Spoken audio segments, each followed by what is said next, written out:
Hi all, ഐപ്ലസിൻ്റെ പുതിയൊരു വീഡിയോയിലേക്ക് എല്ലാവർക്കും സ്വാഗതം. ഇന്ന് നമ്മൾ ഡിസ്കസ് ചെയ്യാൻ പോകുന്നത് സ്ട്രെങ്ത് ഓഫ് മെറ്റീരിയൽസിൻ്റെ അതിൽ നിന്നും വരുന്ന കുറച്ച് ക്വസ്റ്റ്യൻസ് ആണ്. അപ്പോൾ ആദ്യത്തെ ക്വസ്റ്റ്യൻ നോക്കാം. A material having same property in all direction is called.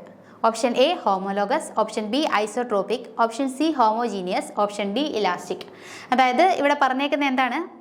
Material having same property in all direction. ഒരു ബോഡിയിൽ അല്ലെങ്കിൽ ഒരു മെറ്റീരിയലിൻ്റെ ഏതെങ്കിലും ഒരു പോയിന്റ് കൺസിഡർ ചെയ്താൽ അതിൻ്റെ എല്ലാ ഡയറക്ഷൻ, ഏതൊരു ഡയറക്ഷൻ നോക്കിക്കഴിഞ്ഞാലും അവിടെ എല്ലാം സെയിം പ്രോപ്പർട്ടിയാണ്. എല്ലാ ഡയറക്ഷനിലും ഒരേ പ്രോപ്പർട്ടി ആണെങ്കിൽ അങ്ങനെയുള്ള മെറ്റീരിയലിനെ നമ്മൾ എന്താ വിളിക്കുക? ഐസോട്രോപിക് മെറ്റീരിയൽ എന്നാണ് വിളിക്കുക, അല്ലേ? അതേസമയം ഇനി ഏതെങ്കിലും ഒരു ബോഡി ഉണ്ട്, അതിൻ്റെ ഒരു ഡയറക്ഷൻ അലോങ് ആയിട്ട് അതിൻ്റെ പ്രോപ്പർട്ടീസ് എല്ലാം സെയിം ആണെങ്കിൽ ഇങ്ങനെയുള്ള മെറ്റീരിയലിനെ നമ്മൾ വിളിക്കുന്ന പേരാണ് ഹോമോജീനിയസ് മെറ്റീരിയൽ. ഓക്കെ, അതുപോലെ തന്നെ നമുക്ക് ഒരു കേസും കൂടിയുണ്ട്, ഓർത്തോട്രോപിക് മെറ്റീരിയൽ. അതായത് മ്യൂച്വലി പെർപെൻഡിക്കുലർ ആയിട്ടുള്ള ഡയറക്ഷൻസിൽ പ്രോപ്പർട്ടീസ് ഡിഫറെൻ്റ് ആവുകയാണെങ്കിൽ നമ്മൾ എന്ത് വിളിക്കും? അതിനെ ഓർത്തോട്രോപിക് മെറ്റീരിയൽ എന്ന് വിളിക്കും. ഓക്കെ, ഇവിടെ എന്താ വരിക? Same property in all direction ആയതുകൊണ്ട് ഏതാണ്? ഐസോട്രോപിക് ആണ് ആൻസർ വരിക. ഇനി അടുത്തത് രണ്ടാമത്തെ question. Creep is the gradual increase of. Option A plastic strain with time at constant load, elastic strain with time at constant load. Option C plastic strain with time at varying load. Option D plastic strain with time at varying load. അതായത് നമ്മൾ creep എന്ന് പറഞ്ഞാൽ നമ്മൾ already പഠിച്ചിട്ടുണ്ട്, ഒരു deformation ആണ്. ഈ deformation ഉണ്ടാകുന്നത് ഒരു സസ്റ്റെയിൻഡ് ലോഡ് അല്ലെങ്കിൽ ഒരു കോൺസ്റ്റൻ്റ് ആയിട്ടുള്ള ലോഡ് കുറേ ടൈം കഴിയും തോറും അതിൽ ഈ കോൺസ്റ്റൻ്റ് ലോഡ് കാരണം ഉണ്ടാകുന്ന ഡീഫോർമേഷനെയാണ് നമ്മൾ എന്ത് വിളിക്കുക? ക്രീപ്പ് എന്ന് വിളിക്കുക. ആൻഡ് ഈ ക്രീപ്പ് കാരണം ഉണ്ടാകുന്ന ഡിഫോർമേഷൻ എന്ന് പറയുന്നത് തിരിച്ച് ആ ലോഡ് മാറ്റിക്കഴിഞ്ഞാൽ തിരിച്ചത് എൻ്റെ ഒറിജിനൽ പൊസിഷനിലേക്ക് വരില്ല. അതുകൊണ്ട് തന്നെ ആ ഒരു ഡിഫോർമേഷൻ എന്ത് ടൈപ്പാണ്? പ്ലാസ്റ്റിക് ഡിഫോർമേഷൻ ആണ്, അല്ലെങ്കിൽ പ്ലാസ്റ്റിക് സ്ട്രെയിൻ ആണ് ഉണ്ടാകുന്നത് അണ്ടർ എന്താണ്? കോൺസ്റ്റന്റ് ലോഡാണ്. ഓക്കെ, അതുപോലെ ക്രീപ്പ് എന്ന് പറഞ്ഞാൽ എന്താണ്? ടൈം ഡിപ്പെൻഡൻറ്റ്, ടൈമിനനുസരിച്ച് അത് നടന്നുകൊണ്ടിരിക്കുകയാണ്, അല്ലേ? അപ്പോൾ creep is gradual increase of plastic strain with time at constant ലോഡാണ് ആൻസർ വരിക. ഓപ്ഷൻ എ ആണ് കറക്റ്റ് ആയിട്ട് വരിക. അടുത്തത് strain energy per unit volume is called.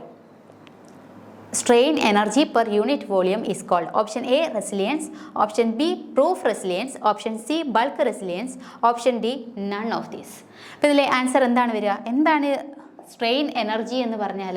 ഇപ്പം നമുക്കൊരു ബോഡി ഉണ്ടെന്ന് വിചാരിക്കുക. അപ്പോൾ ഏതെങ്കിലും ഒരു ബോഡിയിൽ നമ്മൾ എന്താ ഫോഴ്സ് അപ്ലൈ ചെയ്യുന്നതെന്ന് വിചാരിക്കുക. ഇനി സ്ട്രെച്ച് ചെയ്യാൻ നോക്കുകയാണ്, ഫോഴ്സ് അപ്ലൈ ചെയ്യുന്നുണ്ട്. ഓക്കെ, ഫോഴ്സ് അപ്ലൈ ചെയ്തിട്ട് സ്ട്രെച്ച് ചെയ്യാൻ നോക്കുകയാണെങ്കിൽ നമുക്കറിയാം ഇതിൻ്റെ അകത്തിലുള്ള ഇപ്പോൾ പോയിൻറ്റ്സ് തമ്മിലുള്ള എന്ത് ചെയ്യും? ഈ പോയിൻറ്റ്സ് എന്ത് ചെയ്യും? സ്ട്രെച്ച് ആവും, അല്ലേ? അല്ലെങ്കിൽ ഡീഫോംഡ് ആവും. ഈ പോയിൻറ്റ്സ് ഡീഫോംഡ് ആവും അല്ലെങ്കിൽ സ്ട്രെച്ച് ചെയ്യപ്പെടും. ഈ നമ്മൾ കൊടുത്ത ഈ ഒരു ഫോഴ്സ് കാരണം ഈ ബോഡിക്കുള്ളിൽ എന്താണ്? ഒരു ഇൻറ്റേർണൽ എനർജി സ്റ്റോർ ചെയ്യപ്പെടും. ആ internal energy due to the strain formed by the application of a force, അതിനെയാണ് നമ്മൾ എന്ത് വിളിക്കുക? സ്ട്രെയിൻ എനർജി എന്ന് വിളിക്കുക. നമ്മൾ കൊടുത്ത ഫോഴ്സ് കാരണം ഉണ്ടാകുന്ന ഡീഫോർമേഷൻ വഴി എന്താണ്? ബോഡിയിൽ സ്റ്റോർ ചെയ്യപ്പെടുന്ന ഇൻറ്റേർണൽ എനർജിയാണ് നമ്മൾ എന്ത് വിളിക്കുക? സ്ട്രെയിൻ എനർജി എന്ന് വിളിക്കുക. സോ ഈ സ്ട്രെയിൻ എനർജി നമ്മൾ നോക്കിയാൽ ഇപ്പോൾ ഇതിലെ റെസിലിയൻസ് എന്ന് പറഞ്ഞാൽ എന്താണ്? റെസിലിയൻസ് എന്ന് പറഞ്ഞാൽ ഈ ബോഡിയിൽ എത്രത്തോളം എനർജി എന്താണ് സ്റ്റോർ ചെയ്യപ്പെട്ടു ഡ്യൂ ടു ദിസ് ഫോഴ്സ്, അതിനെയാണ് നമ്മൾ റെസിലിയൻസ് എന്ന് വിളിക്കുക. ഓക്കെ, അതുപോലെ ഇപ്പം നമ്മൾ കുറച്ചും കൂടെ മനസ്സിലാക്കാൻ വേണ്ടിയിട്ട് ഇപ്പം നമ്മളൊരു ബോഡിയിൽ എന്താണ് നമ്മളൊരു ബോഡിയിൽ ഒരു ലോഡ് അപ്ലൈ ചെയ്യുന്നതെന്ന് വിചാരിക്കുക. ഓക്കെ, ഒരു ബോഡിയിൽ ലോഡ് അപ്ലൈ ചെയ്യുന്നതെന്ന് വിചാരിക്കുക. ആൻഡ് നമ്മളൊരു ഗ്രാഫ് വരയ്ക്കുകയാണെങ്കിൽ വൈ ആക്സിസിൽ പിയും എക്സ് ആക്സിസിൽ അതുപോലെ എത്രത്തോളം ഡിഫോർമേഷൻ ഉണ്ടാകുന്നുവെന്ന് നമ്മൾ നോട്ട് ചെയ്യാണ്. അപ്പോൾ ഒരു ബോഡി നമ്മൾ ഇതുപോലെ പി ഫോഴ്സ് ഉപയോഗിച്ച് ലോഡ് കൊടുത്തുകൊണ്ടിരിക്കുകയാണെന്നുണ്ടെങ്കിൽ ഇത് നമ്മളെ കാണിച്ചേക്കുന്നത് എന്താണ്? പ്രൊപ്പോർഷണാലിറ്റി ലിമിറ്റാണ്. അതുപോലെ ഇവിടെയാണ് അതിൻ്റെ ഇലാസ്റ്റിക് ലിമിറ്റ്. അപ്പം നമുക്കറിയാം നമ്മൾ ആദ്യമേ ഒരു എമൗണ്ട് ഓഫ് ഫോഴ്സ് കൊടുക്കുന്നു. ആ ഫോഴ്സ് കാരണം എന്തുണ്ടായി? ഒരു ഡിഫോർമേഷൻ ഉണ്ടായി. വീണ്ടും നമ്മളൊരു ഫോഴ്സ് കൊടുത്തുകൊണ്ടിരിക്കുകയാണ്, അഡീഷണൽ ഫോഴ്സ് കൊടുത്തുകൊണ്ടിരിക്കുകയാണ്. ആ ഫോഴ്സ് കാരണം എന്താണ്? ഡിഫോർമേഷൻ ഉണ്ടാകുന്നുണ്ട്. ഇതെല്ലാം ഈ ഫോഴ്സ് കൊടുക്കുന്ന കാരണം അല്ലെങ്കിൽ ഈ പി എന്ന് പറയുന്ന ഫോഴ്സിൻ്റെ എഫക്റ്റ് കാരണം സ്റ്റോർ ചെയ്യപ്പെടുന്ന എനർജീനെയാണ് നമ്മൾ എന്ത് വിളിക്കുന്നത്? റെസിലിയൻസ് എന്ന് വിളിക്കുന്നത്. ഇനി നമുക്കറിയാം നമ്മളിങ്ങനെ ഈ ഒരു ഫോഴ്സ് ഇൻക്രീസ് ചെയ്തുകൊണ്ടിരുന്നാൽ ഒരു പർട്ടിക്കുലർ ലിമിറ്റ് എത്തിയാൽ എന്താണത്? ഇലാസ്റ്റിക് ലിമിറ്റ് വരെ എത്തും, അല്ലേ? ഈ ഇലാസ്റ്റിക് ലിമിറ്റിന്റെ പ്രത്യേകത എന്താ? ഈ ഇലാസ്റ്റിക് ലിമിറ്റ് കഴിഞ്ഞു കഴിഞ്ഞാൽ അത് എന്തിലേക്ക് പോകും? പ്ലാസ്റ്റിക്കിലേക്ക് പോകും. പിന്നെ ബോഡി എന്താണ്? ഈ ലോഡ് മാറ്റിക്കഴിഞ്ഞാലും അതിൻ്റെ ഒറിജിനൽ പൊസിഷനിലേക്ക് വരത്തില്ല അല്ലേ? അപ്പോൾ ഇലാസ്റ്റിക് ലിമിറ്റ് എന്താണെന്ന് അറിയാം. ഇലാസ്റ്റിക് ലിമിറ്റ് വരെ ആ ബോഡിയിൽ ഒരു ഫോഴ്സ് അപ്ലൈ ചെയ്ത് കഴിഞ്ഞിട്ട് അത് റിമൂവ് ചെയ്ത് കഴിഞ്ഞാൽ എന്താണ്? ആ ബോഡി അതിൻ്റെ ഒറിജിനൽ സ്റ്റേറ്റിലേക്ക് തിരിച്ചു വരും. അപ്പോൾ ഈ ഒരു ഇലാസ്റ്റിക് ലിമിറ്റ് വരെ നമ്മളത് സ്ട്രെച്ച് ചെയ്യുകയാണെങ്കിൽ, ഓക്കെ, ഇലാസ്റ്റിക് ലിമിറ്റ് വരെ നമ്മൾ ആ ഫോഴ്സ് അപ്ലൈ ചെയ്ത് അതിൽ കൊടുക്കുന്ന maximum amount of work stored അല്ലെങ്കിൽ maximum amount of energy stored, അതിനെയാണ് നമ്മൾ എന്ത് വിളിക്കുക? പ്രൂഫ് റെസിലിയൻസ് എന്ന് വിളിക്കുക. അപ്പോൾ ഓൾറെഡി പറഞ്ഞത് റെസിലിയൻസ് എന്ന് പറഞ്ഞാൽ എന്താണ്? ഈ ഒരു ലിമിറ്റിനുള്ളിൽ നമ്മൾ എത്രയാണോ അപ്ലൈ ചെയ്തത് അതിനനുസരിച്ചുള്ള amount of energy stored in the body, അതിനെയാണ് നമ്മൾ റെസിലിയൻസ് എന്ന് വിളിക്കുക. എന്നാൽ the maximum amount of energy stored up to the elastic limit വരെ മാക്സിമം എത്രത്തോളം എനർജി സ്റ്റോർ ചെയ്തു അതിനെയാണ് നമ്മൾ എന്ത് വിളിക്കുക? അപ്പോൾ ഈ ഒരു കംപ്ലീറ്റ് സെഷൻ വരും അല്ലേ, ഇതിനെയാണ് നമ്മൾ എന്ത് വിളിക്കുക? പ്രൂഫ് റെസിലിയൻസ് എന്ന് വിളിക്കുക. അപ്പോൾ എങ്ങനെയാണ് നമ്മൾ സ്ട്രെയിൻ എനർജി കണ്ടുപിടിക്കുക? സ്ട്രെയിൻ എനർജിയുടെ ഇക്വേഷൻ എന്താണ്? U = 12 P × ഡെൽറ്റ അല്ലേ? അല്ലെങ്കിൽ നമ്മൾ ഈ ഒരു ഏരിയ എടുക്കുന്നതാണ് നമ്മുടെ സ്ട്രെയിൻ എനർജി. അപ്പോൾ സ്ട്രെയിൻ എനർജി ഇതിനുള്ളിൽ വരുന്ന ഏതെങ്കിലും ഒരു സെക്ഷൻ, ഏതെങ്കിലും ഒരു പോയിന്റ് വരെ ഫോഴ്സ് അപ്ലൈ ചെയ്യുന്നു, അതിനനുസരിച്ച് ഡിഫോർമേഷൻ സംഭവിക്കുന്നു, അത് കാരണം ബോഡിയിൽ എനർജി സ്റ്റോർ ചെയ്യപ്പെട്ടു. ആ എനർജീനെ നമ്മൾ എന്ത് വിളിക്കും? റെസിലിയൻസ് എന്ന് വിളിക്കും. എന്നാൽ ഇലാസ്റ്റിക് ലിമിറ്റ് വരെ അല്ലെങ്കിൽ maximum amount of energy stored up to the elastic limit, അതിനെ എന്ത് വിളിക്കും? നമ്മൾ പ്രൂഫ് റെസിലിയൻസ് എന്ന് വിളിക്കും. ഇപ്പോൾ തമ്മിലുള്ള വ്യത്യാസം മനസ്സിലായെന്ന് വിചാരിക്കുന്നു. അപ്പോൾ ഇവിടെ നമുക്കറിയാം ഇത് എന്താണ്? ഒരു ഫോഴ്സ് ആണ് P. ഫോഴ്സ് ആണ്. ഡെൽറ്റ എന്ന് പറഞ്ഞാൽ എന്താണ്? ലെങ്ത് ആണല്ലേ, അല്ലെങ്കിൽ ഡിസ്റ്റൻസ് ആണ്. അപ്പോൾ ഫോഴ്സ് ഇൻറ്റു ഡിസ്റ്റൻസ് എന്ന് പറയുന്നത് എന്താണ്? എന്തിലാണ് വരിക? എനർജിയുടെ യൂണിറ്റിലല്ലേ വരിക, അല്ലെങ്കിൽ നമുക്ക് ഇത്രയും ജൂൾ എന്ന് നമുക്ക് പറയാം സ്ട്രെയിൻ എനർജി. ഇനി ഇതേപോലെ തന്നെ നമുക്ക് എന്തിലാണ് നമ്മൾ ഈ ഗ്രാഫ് വരയ്ക്കുന്നത് സിഗ്മ, അതുപോലെ അല്ലെങ്കിൽ സ്ട്രെസ് വേഴ്സസ് സ്ട്രെയിൻ ആണ് നമ്മൾ വരയ്ക്കുന്നതെന്നുണ്ടെങ്കിൽ അന്നേരം നമുക്ക് ഇക്വേഷൻ എഴുതാൻ പറ്റും. എങ്ങനെയാണ്? Half into stress into strain. അപ്പോൾ ഇത് എന്തിലാണ് വരിക? Nm/m²ലാണ് ഇതിൻ്റെ ഒരു യൂണിറ്റ് വരിക. അപ്പോൾ അതുകൊണ്ട് N/m വന്നാലേ നമുക്ക് ആ ഒരു ജൂൾസിൻ്റെ ടേംസിൽ സ്ട്രെയിൻ എനർജി കിട്ടത്തുള്ളൂ. അതുകൊണ്ട് നമ്മളത് കിട്ടാൻ വേണ്ടിയിട്ട് നമ്മൾ എന്ത് ചെയ്യും? വോളിയം കൊണ്ട് മൾട്ടിപ്ലൈ ചെയ്യും. അപ്പോൾ നമുക്ക് എന്ത് ജൂൾസിൽ നമ്മുടെ ഇക്വേഷൻ നമുക്ക് കിട്ടും അല്ലേ? സോ അങ്ങനെയാണെങ്കിൽ നമുക്ക് എങ്ങനെ എഴുതാം? Half into sigma into epsilon into V എന്ന് നമുക്ക് സ്ട്രെയിൻ എനർജിയെ എഴുതാം. ആണല്ലോ? ഓക്കെ. ഇനി നമ്മളോട് പറഞ്ഞിരിക്കുന്നത് എന്താണ്? Strain energy per unit volume എത്രയാണെന്നാണ്. അതായത് strain energy per unit volume, അല്ലെങ്കിൽ നമുക്ക് എങ്ങനെ എഴുതാം? Half into sigma into epsilon. ഇതിനെ നമ്മൾ വിളിക്കുന്ന പേരാണ് modulus of resilience. Modulus of resilience എന്ന് നമുക്ക് വിളിക്കാം. Modulus of resilience. ഓക്കെ. അപ്പോൾ ഇവിടെ ആ ഒരു ഓപ്ഷൻ നമ്മൾക്ക് കൊടുത്തിട്ടില്ല, അതുകൊണ്ട് തന്നെ ഇതിൻ്റെ ആൻസർ എന്ന് പറയുന്നത് നൺ ഓഫ് ദീസ് ആണ്. നൺ ഓഫ് ദീസ് ആണ് ആൻസർ കറക്റ്റായിട്ട് വരിക. ഓക്കെ. ഇനി അടുത്ത ക്വസ്റ്റ്യൻ നമുക്ക് നോക്കാം. Volumetric strain of a rectangular body subjected to an axial force. അതായത് ഒരു ബോഡിയിൽ ആക്സിയൽ ഫോഴ്സ് അപ്ലൈ ചെയ്യുന്നുണ്ട്. ഒരു ബോഡിയിൽ ആക്സിയൽ ഫോഴ്സ് എന്ന് പറഞ്ഞാൽ എലോങ് ദി എന്താണ് ആക്സിസ് ആണല്ലേ, ബോഡിയുടെ ആക്സിസിന് എലോങ് ആയിട്ടാണ് ഫോഴ്സ് അപ്ലൈ ചെയ്യുന്നത്. ആക്സിയൽ ഫോഴ്സ് ആണ് ആക്ട് ചെയ്യുന്നത്. ഓക്കെ. ഇത് കാരണമുള്ള volumetric strain of the rectangular body കണ്ടുപിടിക്കാനാണ് നമ്മളോട് പറഞ്ഞേക്കുന്നത്. നമുക്ക് ഓൾറെഡി അറിയാം നമ്മുടെ വോളിമെട്രിക് സ്ട്രെയിൻ എപ്സിലോൺ V എന്ന് പറഞ്ഞാൽ നമ്മുടെ ഒരു ഡയറക്ഷനിൽ എന്താണ് എക്സ് ഡയറക്ഷനിൽ അപ്ലൈ ചെയ്ത ഫോഴ്സ് കാരണമുള്ള സ്ട്രെയിൻ അല്ലേ, എപ്സിലോൺ എക്സ് പ്ലസ് വൈ ഡയറക്ഷനിൽ അപ്ലൈ ചെയ്ത ഫോഴ്സ് കാരണമുള്ള സ്ട്രെയിൻ പ്ലസ് അതുപോലെ ഇസഡ് ഡയറക്ഷനിൽ അപ്ലൈ ചെയ്ത ഫോഴ്സ് കാരണമുള്ള സ്ട്രെയിൻ. ഇതിനെ എല്ലാത്തിനെയും കൂടെ ആഡ് ചെയ്യുന്നതാണ് നമ്മുടെ വോളിമെട്രിക് സ്ട്രെയിൻ. പക്ഷേ ഇവിടെ നമ്മളോട് പറഞ്ഞിട്ടുണ്ട് ആക്സിയൽ ഫോഴ്സ് ഒരൊറ്റ ആക്സിസിൽ മാത്രമേ എന്തുള്ളൂ, ആക്സിയൽ ഡയറക്ഷനിൽ മാത്രമേ ഇവിടെ ഫോഴ്സ് ഉള്ളൂ അല്ലേ. അതുകൊണ്ട് തന്നെ നമുക്ക് എന്താണ് എപ്സിലോൺ വൈയും എപ്സിലോൺ സി ഈ ഒരു ഡയറക്ഷൻസിലൊന്നും ഫോഴ്സ് ഇല്ല. അതുകൊണ്ട് തന്നെ ഇതെല്ലാം ഈക്വൽ ടു 0 ആണ് അല്ലേ. അപ്പോൾ epsilon V is equal to എന്താണ്? എപ്സിലോൺ എക്സ് മാത്രമാണ്. ഈ എപ്സിലോൺ എക്സിനെ നമുക്ക് എങ്ങനെ എഴുതാം? ഈ ഫോഴ്സ് Fx എന്ന് നമുക്ക് കൊടുക്കാം അല്ലേ, Fx. ഒരു ആക്സിയൽ ഡയറക്ഷനിൽ അപ്ലൈ ചെയ്ത ഫോഴ്സാണ്. ഈ ഫോഴ്സ് കാരണം ഉണ്ടാകുന്ന നമുക്ക് എക്സ് ഡയറക്ഷനിലുണ്ടായ സ്ട്രെയിനിനെ നമുക്ക് എങ്ങനെ എഴുതാം? സിഗ്മ എക്സ് ഡിവൈഡഡ് ബൈ എന്ത് എഴുതാം? സ്ട്രെയിൻ എന്ന് എഴുതാം. സ്ട്രെയിൻ എന്ന് എഴുതണ്ട, സ്ട്രെയിനിൽ നമുക്ക് കണ്ടുപിടിക്കണ്ടേ. നമുക്ക് സിഗ്മ എക്സ് ഡിവൈഡഡ് ബൈ എന്ത് എഴുതാം? നമ്മുടെ മോഡുലസ് ഓഫ് ഇലാസ്റ്റിസിറ്റി. ഇനി വൈ ഡയറക്ഷനിൽ ഈ ഒരു ഫോഴ്സ് കാരണം, അപ്പോൾ ഇതിൻ്റെ നമ്മളൊരു ബോഡിയെ സ്ട്രെച്ച് ചെയ്യുക ഇങ്ങനെ വലിക്കുകയാണെങ്കിൽ ഇതിൻ്റെ ഡയറക്ഷൻ എൻ്റെ എന്താണ് ലെങ്തിന് എലോങ്ങായിട്ട് എന്ത് ചെയ്യും? ലെങ്ത് ഇൻക്രീസ് ചെയ്യും. അതേസമയം എൻ്റെ ഡയമീറ്റർ അല്ലെങ്കിൽ മറ്റേ ഡയമെൻഷൻസ് എന്ത് ചെയ്യും? കുറഞ്ഞുകൊണ്ടിരിക്കും അല്ലേ. അതുകൊണ്ട് നമുക്ക് എങ്ങനെ എഴുതുക? മൈനസ് അത് എത്രയാണ്? Minus mu times sigma x by E അല്ലേ. വൈ ഡയറക്ഷനിൽ അതിന് വരുന്ന ചേഞ്ച് എന്താണ്? Minus mu times sigma x by E ആണ്. അതുപോലെ തന്നെ ഇസഡ് ഡയറക്ഷനിൽ അതിന് വരുന്ന ചേഞ്ച് എത്രയാണ്? സെയിം തന്നെയാണ്, minus mu times sigma x by E. അപ്പോൾ ഇവിടെ നിന്നും എല്ലാം sigma x by E common എടുത്തു കഴിഞ്ഞാൽ എന്ത് വരും? 1 മൈനസ് 2 മ്യൂ എന്ന് വരും. ഓക്കെ, ഈ സിഗ്മ ബൈ ഇ എന്ന് പറഞ്ഞാൽ എന്താണ്? സ്ട്രെയിൻ ആണ്. അതിനെ നമുക്ക് ഇ വെച്ച് റെപ്രസെൻറ്റ് ചെയ്യാം. അതുപോലെ 1 മൈനസ് 2 മ്യൂ. എന്താണ് ഈ മ്യൂ എന്ന് പറഞ്ഞാൽ? മ്യൂ നമുക്ക് ഇങ്ങനെ എഴുതാം അല്ലേ, 1/m ആയിട്ട് നമ്മൾ റെപ്രസെൻറ്റ് ചെയ്യും. അതുകൊണ്ട് നമുക്ക് ഇതിനെ എങ്ങനെ മാറ്റി എഴുതാം? ഇ ഇൻറ്റു 1 മൈനസ് 2 മ്യൂ എന്നുള്ളത് 2/m എന്ന് നമുക്ക് എഴുതാം. അപ്പോൾ ഇതാണ് ആൻസറായിട്ട് വരിക, E into 1 minus 2/m. Option A ആണ് കറക്റ്റായിട്ട് വരിക. Okay, option A correct answer.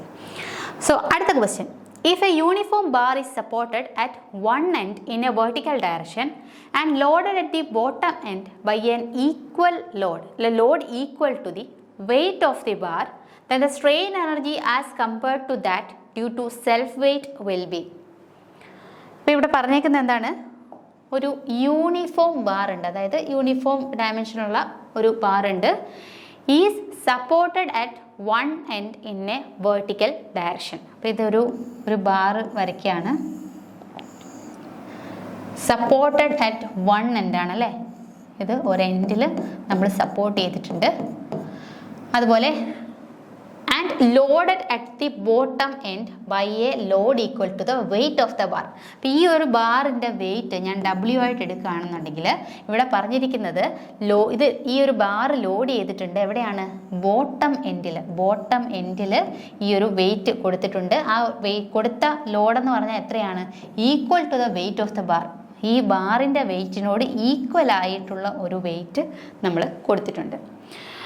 Then the strain energy as compared to that due to the self weight. അങ്ങനെയാണെങ്കിൽ ഇങ്ങനെ ഒരു ഫോഴ്സ് അപ്ലൈ ചെയ്ത സ്ട്രെയിൻ എനർജിയും അതുപോലെ തന്നെ സെൽഫ് വെയിറ്റ് മാത്രം ആക്ട് ചെയ്തുകൊണ്ടുള്ള സ്ട്രെയിൻ എനർജിയും തമ്മിലുള്ള വ്യത്യാസം അല്ലെങ്കിൽ അത് കമ്പയർ ചെയ്യാനാണ് നമ്മളോട് പറഞ്ഞേക്കുന്നത്.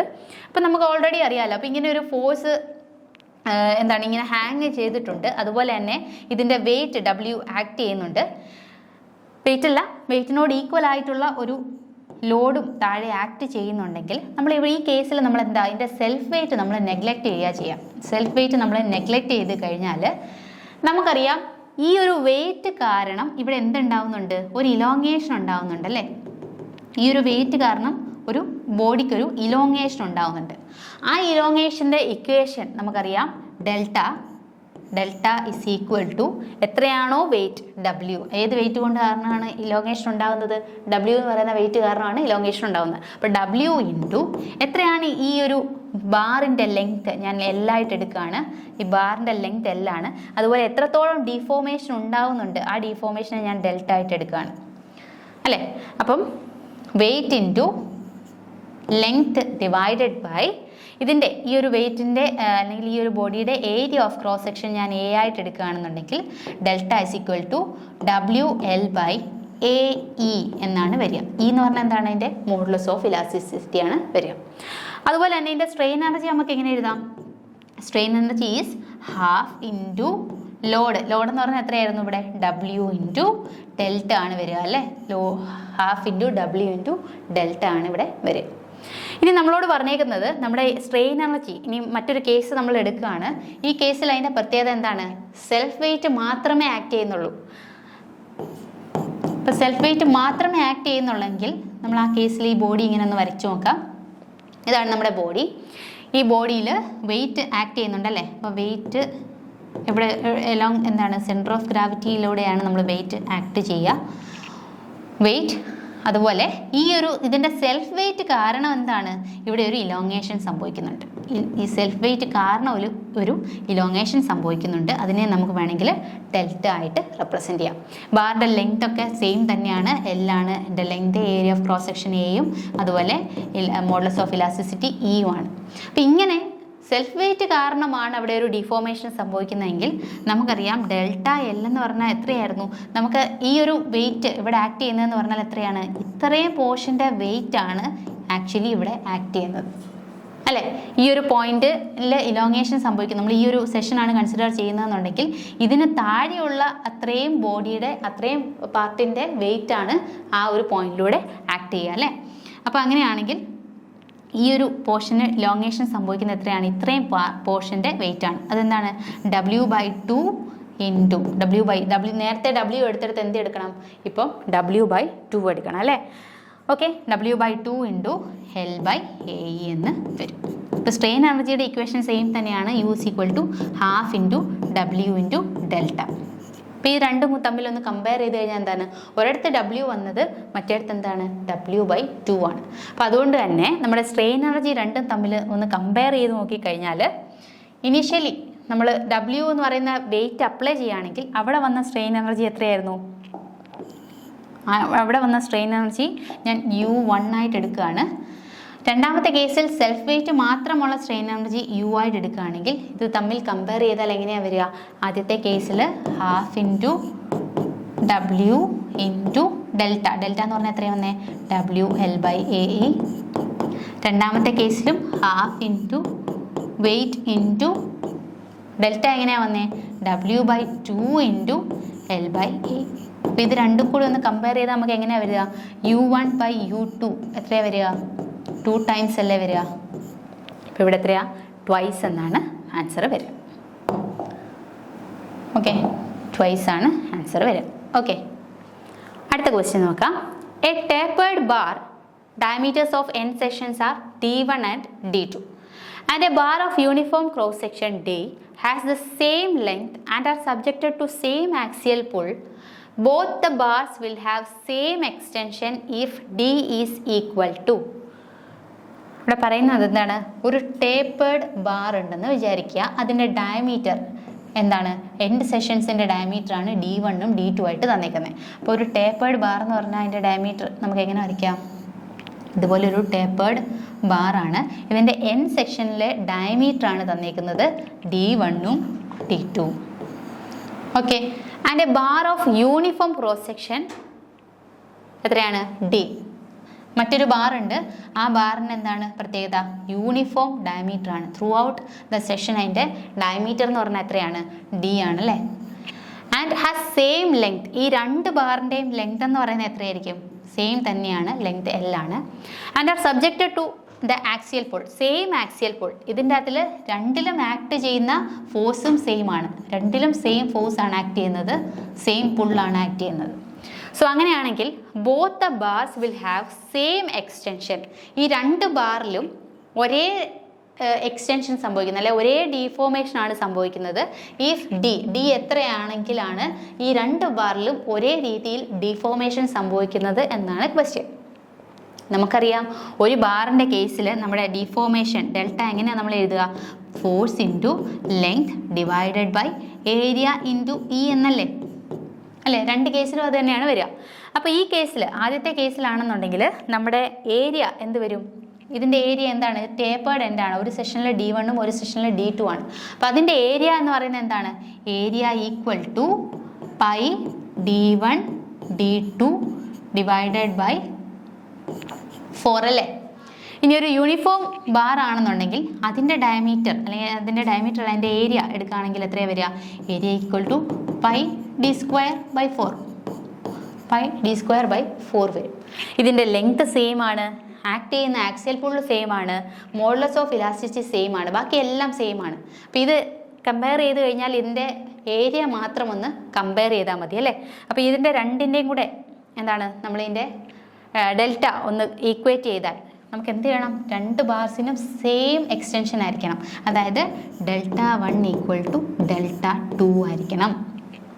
ഓക്കെ, നമുക്കറിയാം PU LU EU എല്ലാം സെയിം ആണ്, PL A, പക്ഷേ ഏരിയ ഡിഫറെൻ്റ് ആണ് അല്ലേ. ഫസ്റ്റ് സെക്ഷൻ്റെ A1 ആയിട്ട് എടുക്കുകയാണ്, ബാക്കി സെയിം ആണ്, = PL. സെക്കൻഡ് സെക്ഷൻ്റെ എന്താണ്, ഏരിയ ഡിഫറെൻ്റ് ആണ്, × E അല്ലേ. ഇങ്ങനെയാണ് വരിക. അപ്പോൾ നമുക്ക് ബാക്കി എല്ലാം ക്യാൻസൽ ചെയ്ത് പോവും. എന്താണ് വരിക, A1 = A2 എന്ന് നമ്മൾക്ക് ഇക്വേറ്റ് ചെയ്യാം. A1 = A2 എന്ന് ഇക്വേറ്റ് ചെയ്യുകയാണെങ്കിൽ നമുക്ക് എങ്ങനെയാണ് കിട്ടുക, A1 = A2 എന്ന് ഇക്വേറ്റ് ചെയ്യാതാൽ നമുക്ക് എന്ത് കിട്ടും, ആദ്യത്തെ ഏരിയ എത്രയാണ്, പൈ D1 D2/4, രണ്ടാമത്തെ എന്താണ്, പൈ D²/4. അപ്പോൾ ഇത് ക്യാൻസൽ ചെയ്ത് കഴിഞ്ഞാൽ നമുക്ക് എന്താ വരിക, D1 D2 = T² എന്നാണ് വരിക, അല്ലെങ്കിൽ D = √D1 D2 എന്നാണ് വരിക അല്ലേ. അപ്പോൾ D എന്തായിരിക്കണം, D = √D1 D2 എന്നാണ് വരിക. ഓപ്ഷൻ ബി ആണ് കറക്റ്റായിട്ട് വരുന്നത്, √D1 D2. അടുത്ത question, 2 beams carrying identical loads simply supported are having same depth but beam A has doubled to width as compared to beam B. The ratio of the strength of the beam A to that of the beam B. നമ്മൾ strength of മെറ്റീരിയൽസിൽ പഠിക്കുന്ന main equation ആണ് M/I = F/Y അല്ലേ, = E/R അല്ലേ. ഇതിൻ്റെ അകത്തിൽ moment of resistance M എന്ന് പറഞ്ഞാൽ നമുക്ക് എങ്ങനെ എഴുതാം, = I / Y × ബെൻഡിങ് സ്ട്രെസ് ആണ് അല്ലേ, F അല്ലേ. ഈ I/Y എന്ന് പറഞ്ഞാൽ നമ്മൾ എങ്ങനെ എഴുതാം, Z ആയിട്ടാണ് റെപ്രസെൻറ്റ് ചെയ്യുക, Z. അല്ലെങ്കിൽ നമുക്ക് എന്ത് എഴുതാം, അത് സെക്ഷൻ മോഡുലസ് ആണ്, Z × F എന്ന് നമുക്ക് എഴുതാം. അപ്പോൾ മൊമെൻറ്റ് ഓഫ് റെസിസ്റ്റൻസ് എന്ന് പറഞ്ഞാൽ is directly proportional to Z ആണ്. അല്ലെങ്കിൽ നമുക്ക് പറയാം സ്ട്രെങ്ത് എന്ന് പറഞ്ഞാൽ എന്തിൻ്റെ റേഷ്യോ ആണ്, അതിൻ്റെ മോഡുലസ് അല്ലെങ്കിൽ സെക്ഷൻ മോഡുലസിൻ്റെ ഡയറക്ട്ലി പ്രൊപ്പോർഷണൽ ആണ്. അതിൻ്റെ സ്ട്രെങ്ത് എന്ന് പറയുന്നത് സെക്ഷൻ മോഡുലസിനോട് ഡയറക്ട്ലി പ്രൊപ്പോർഷണൽ ആണ്. അപ്പോൾ നമുക്ക് സ്ട്രെങ്ത് കമ്പയർ ചെയ്യാൻ നമുക്ക് എന്ത് കമ്പയർ ചെയ്താൽ മതി, സെക്ഷൻ മോഡുലസ് ഒന്നിട്ട് എടുത്ത് നോക്കിയാൽ മതി. അപ്പം നമുക്ക് സെക്ഷൻ മോഡുലസ് എങ്ങനെ കണ്ടുപിടിക്കാം, നമ്മൾ ഓൾറെഡി പറഞ്ഞു, Z എന്ന് പറഞ്ഞാൽ എന്താണ്, = I/Y അല്ലേ, I/Y ആണ്. ഇത് ഏത് ടൈപ്പ് ഓഫ് സെക്ഷനാണ്, beam carrying identical simply supported ബീമാണ്, ഡെപ്തും വിഡ്ത്തും ഒക്കെ തന്നിട്ടുണ്ട്. അങ്ങനെയാണെങ്കിൽ I എങ്ങനെ കണ്ടുപിടിക്കാം, BD³/12 ആണ്. Y എന്ന് പറഞ്ഞാൽ എന്താണ്, എക്സ്ട്രീം ഫൈബറിലേക്കുള്ള ഡിസ്റ്റൻസ് ആണ്, അത് എത്രയാണ് വരിക, D/2 ആണ് വരിക. ഓക്കെ, അപ്പോൾ ഇത് ഒന്ന് ക്യാൻസൽ ചെയ്ത് കഴിഞ്ഞാൽ നമുക്ക് BD²/6 എന്ന് വരും ഇതിൻ്റെ സെക്ഷൻ മോഡുലസിൻ്റെ ഇക്വേഷൻ. അങ്ങനെയാണെങ്കിൽ രണ്ടിൻ്റെയും കൂടി ഒന്ന് കമ്പയർ ചെയ്ത് നോക്കാം. ആദ്യത്തെ ബീമിൻ്റെ ബീമിൻ്റെ സെക്ഷൻ മോഡുലസ് ഡിവൈഡഡ് ബൈ രണ്ടാമത്തെ ബീമിൻ്റെ സെക്ഷൻ മോഡുലസ് ZB. അപ്പോൾ ഇതിൻ്റെ റേഷ്യോ എടുത്തു കഴിഞ്ഞാൽ എങ്ങനെയാണ് വരിക, ആദ്യത്തെ ബീമിൻ്റെ എന്തായിരുന്നു, BA എന്ന് നമുക്ക് എടുക്കാം, BA × ഡെപ്ത് എന്ന് പറയുന്നത് എന്താണ്, നമ്മളോട് പറഞ്ഞിട്ടുണ്ട് ഡെപ്ത് എന്ന് പറഞ്ഞാൽ സെയിം ആണ്, അതുകൊണ്ട് D എന്ന് തന്നെ കൊടുക്കാം, D എന്ന് കൊടുക്കേണ്ട കാര്യമില്ല, D²/6 ആണല്ലോ. ഇനി അടുത്ത എന്താണ്, ZBയുടെ എങ്ങനെയാണ് വരിക, ഡിവൈഡഡ് ബൈ BB × D²/6 അല്ലേ.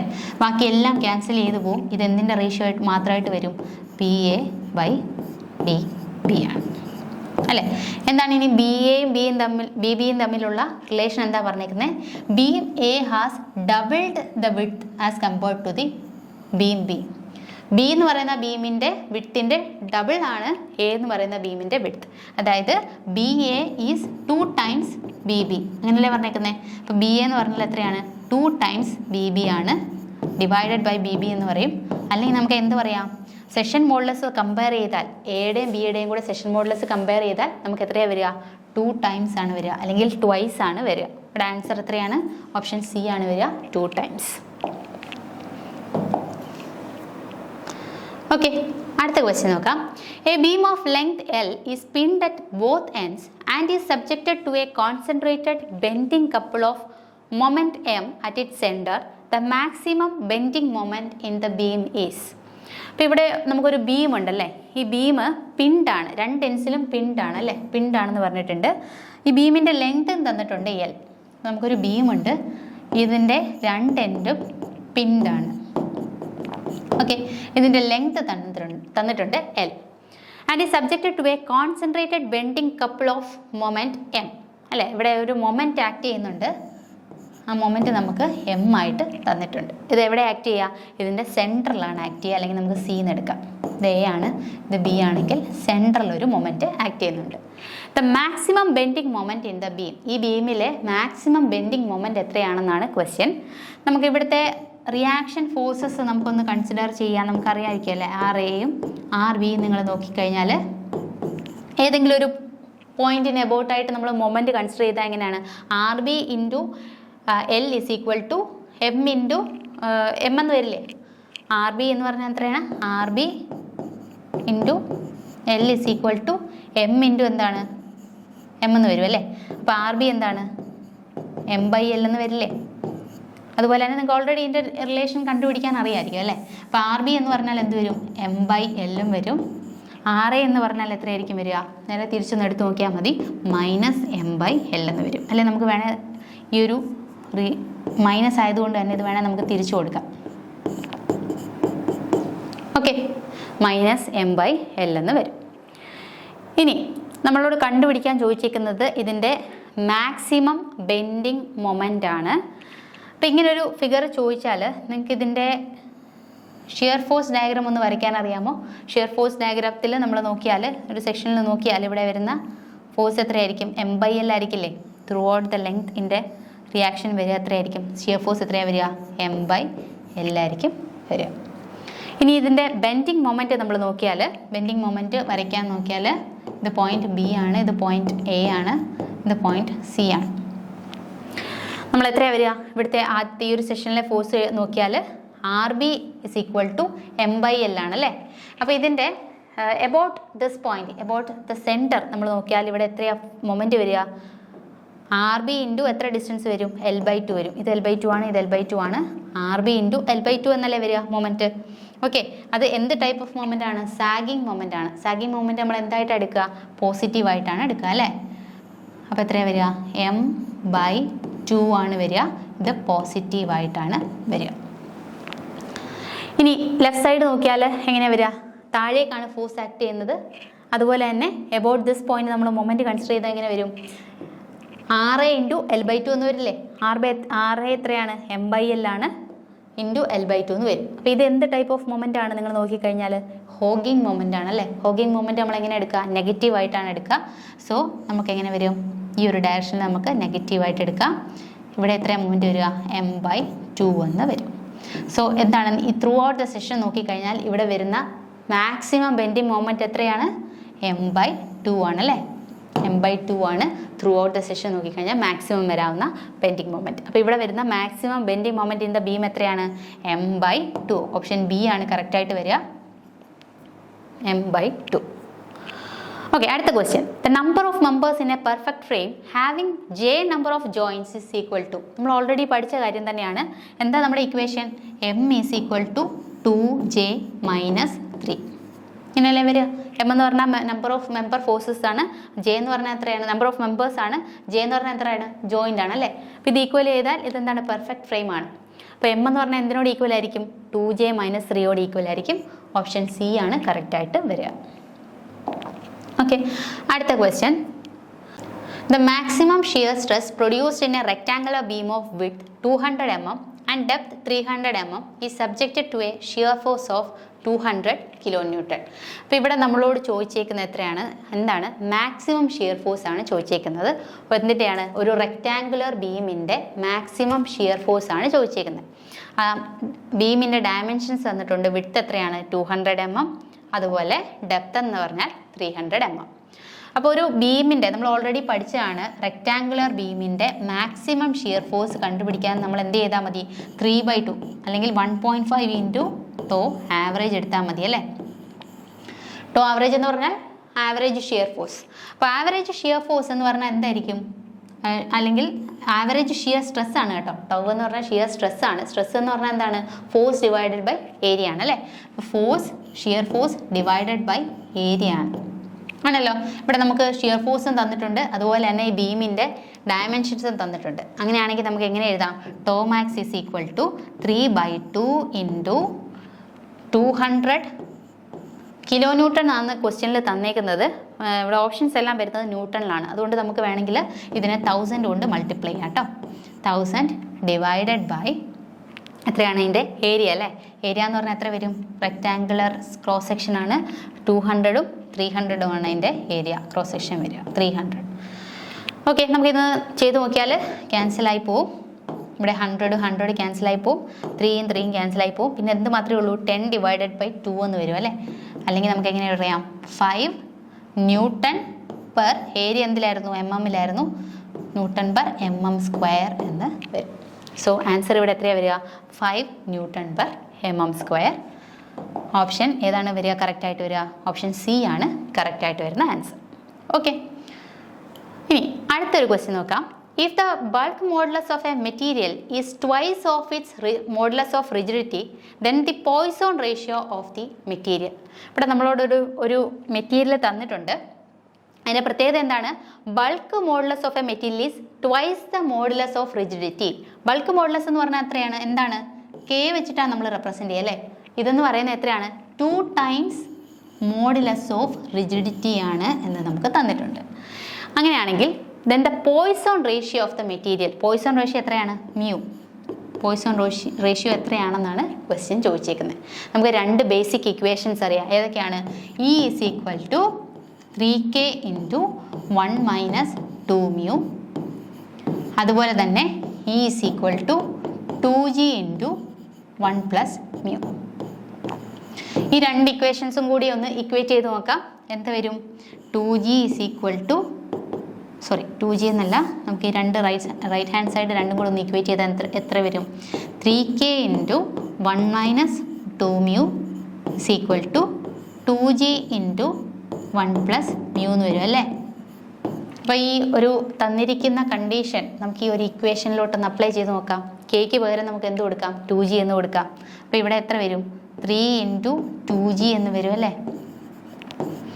1 minus 2 mu is equal to 2g into 1 plus mu. അപ്പോൾ ഇത് രണ്ടും ഒന്ന് ഇക്വേറ്റ് ചെയ്ത് കഴിഞ്ഞാൽ നമുക്ക് ഇവിടെ എന്ത് വരും? 6g എന്ന് വരും. 6g എന്ന് വരും അല്ലേ? ഈ ജിയും കൂടെ ക്യാൻസൽ ചെയ്ത് കളയാലോ. അതുപോലെ ഈ 1ഉം 6ഉം കൂടെ ക്യാൻസൽ ചെയ്താൽ എന്ത് വരും? 3 എന്ന് വരില്ലേ? അപ്പോൾ ഇവിടെ ടോട്ടൽ മൊത്തത്തിൽ എത്ര മാത്രമേ ഉള്ളൂ? 3 മാത്രമേ ഉള്ളൂ അല്ലേ? ഓക്കെ, അപ്പോൾ 3 മാത്രമേ ഉള്ളൂ. അപ്പോൾ ഇത് നമ്മൾ ഒന്ന് ഇക്വേറ്റ് ചെയ്ത് കഴിഞ്ഞാൽ ഇത് അതിനെ അകത്തോട്ടെടുക്കാം. 3 മൈനസ് 3 ഇൻറ്റു 2 6 വരും. 6 മ്യൂ ഈക്വൽ ടു എന്ത് വരും? 1 പ്ലസ് മ്യൂ എന്ന് വരും ആണല്ലോ. ഞാൻ ഈ 6 മ്യൂവിനെ അപ്പുറത്തോട്ട് എടുക്കുകയാണ്. 1നെ ഇപ്പുറത്തോട്ട് എടുത്താൽ 2 ഇസ് ഈക്വൽ ടു 7 മ്യൂ എന്ന് വരില്ലേ? 2 ഇസ് ഈക്വൽ ടു 7 മ്യൂ എന്ന് വരും. അല്ലെങ്കിൽ മ്യൂ ഇസ് ഈക്വൽ ടു എന്ത് വരും? 2/7 എന്ന് വരും. ഓക്കെ, പിന്നെ ആൻസർ എത്രയാണ് വരിക? Option B mu is equal to 2/7 ആണ് കറക്റ്റായിട്ട് വരിക. ഓക്കെ, അപ്പോൾ ഇത് വെച്ചിട്ടുള്ള ഇക്വേഷൻസ് എല്ലാം ഓർത്തിരിക്കുക. Mu is equal to 2/7. Option B ആണ് കറക്റ്റായിട്ട് വരിക. ഓക്കെ, നമ്മളിവിടെ കുറച്ച് ക്വസ്റ്റ്യൻസ് ഡിസ്കസ് ചെയ്തു. യൂസ്ഫുൾ ആയെന്ന് വിചാരിക്കുന്നു. Thank you so much.